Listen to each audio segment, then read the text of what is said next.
आज संध्याकाळपासून ना माझं मंचुरियन खायचं एवढं मन झालेलं, कारण बाहेर जायचा पण मला खूप वैतागच आलेला. आणि घरात तसं कोबी आणि हे ना मी डीमार्टमधून मंचुरियन पकोड्याचं पॅकेट आणलेलं पिठाचं. तर काही नाही, फक्त टोपामध्ये अद्रक लसूणची पेस्ट टाकली, कापलेली चिरून म्हणजे कोबी टाकली, त्याच्यानंतर मंचुरियन पिठाचं पॅकेट टाकलं याच्यामध्ये, जेवढं आपल्याला लागेल तेवढं. त्याच्यामध्ये लाल तिखट पावडर आणि चवीपुरतं मीठ टाकायचं. तिखट थोडं मी जास्तच ठेवलं, कारण तिखट पकोडे छान लागणार ना म्हणून. आणि पाणी आपण म्हणजे पाणी मी टाकलं त्याच्यामध्ये, कमी जास्त पाणी करू शकतो.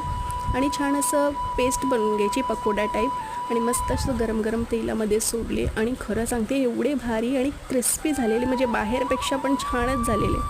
तर आकाश पण आलेला, आकाशला पण नाश्त्याला हेच दिले, छान असे पकोडे आणि शेजवान चटणीचा नाश्ता केला, लाडूनी पण खाल्ला. आणि खरंच खूप भारी झालेलं. तर चला, व्हिडिओ आवडल्यास लाईक आणि सबस्क्राईब नक्की